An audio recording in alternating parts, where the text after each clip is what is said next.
kwenda kwenye mfumo wao wa pili. Kwa maana ya kwamba mfumo wa kwanza ulikuwa unapa balance kubwa sana wao, na kwa sababu walikuwa wanacheza vizuri kwamba Ahali alikuwa anashambulia, alikuwa anakuja wao, Ahali nyuma mara nyingi alikuwa anabaki watu watatu. Nao Yanga akaenda kushambulia mara nyingi na mwingine wanafika hadi watatu kwa nne kwa watatu kwa watatu. Kama wenyewe tunapaswa fanya wamezipoteza. Ilikuwa muhimu kuna mfumo ule kwa dakika za mwanzo, labda dakika 70 hivi. Labda ningeona kwamba akipata goli bado ningeshambulia. Lakini sasa aliporudi tu kubadilisha mfumo, kama naye kutakumshambulia Ahali. Kwa sababu mipani una nafasi kunapatikana mzuri kabisa. Sasa wenyewe tu Yanga kuna muda ilikuwa nafasi mtu kumbasha mzio kidogo, mtu akajaribu kupiga, hata ile kupiga okelo mara ya kwanza. Ili kuna mtu hapa chini kama ingempashia kidogo ilikuwa goli. Lakini hata alijaribu vizuri, hata ile ya Max kama ingetoa pasi ilikuwa goli rahisi. Ni hivyo yani. Kwa naona hivyo. Kwa mchezaji mmoja ambao wewe ulikuwa akucheza kwa kiwango wala kwa kiwango nani labda kwa wewe unaona kwa wale maagizo mapya na hata wale wa zamani. Kwa uhamisho walifanya uhamisho mzuri. Kianza na ule Okelo pale Simba eti mtu kiongozi anakuja anasema eti zetu wao wanakupofuka anaongeza hela mwana nyingi tunachana naye. Pala ule mchezaji kama yule. Huyu mchezaji ana akili, ana kila kitu. Kwanza mimi kwa nifurahisha kwamba haogopi. Ndio kwa maana tu ana mali. Anaangalia hapa pasie. Kama alitupa pasi mbili kama alitupa pia. Lakini muda mwingi alikuwa kwenye kabisa yeye.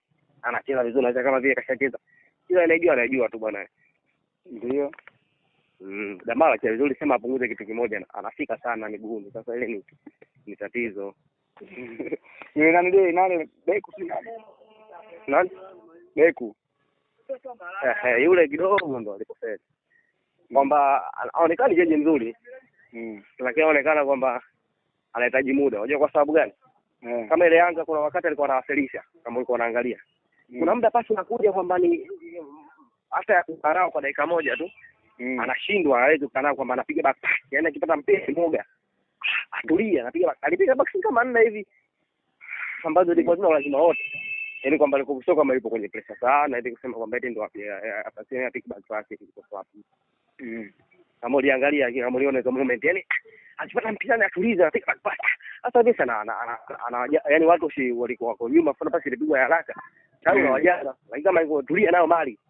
Anamwangalia Okelo kwa sababu kuna muda alikuwa Yanga hadi watatu, lakini alipiga back pass. Ni mingi kasika. Hapa kasedia. Ndio anaonekana ndio hivyo moga. Vipi Mwenda kiwango chake kile au kidogo imepungua? Nani? Mwenda hata basi ni mweze vipi. Anapiga kazi, unajua kupiga kazi, yani paka unaangalia. Ila unaweza kusema kama hamna mtu anaitwa yao kwa si nje. Ni vizuri. Sema naye kuna muda mmoja leo ukoja.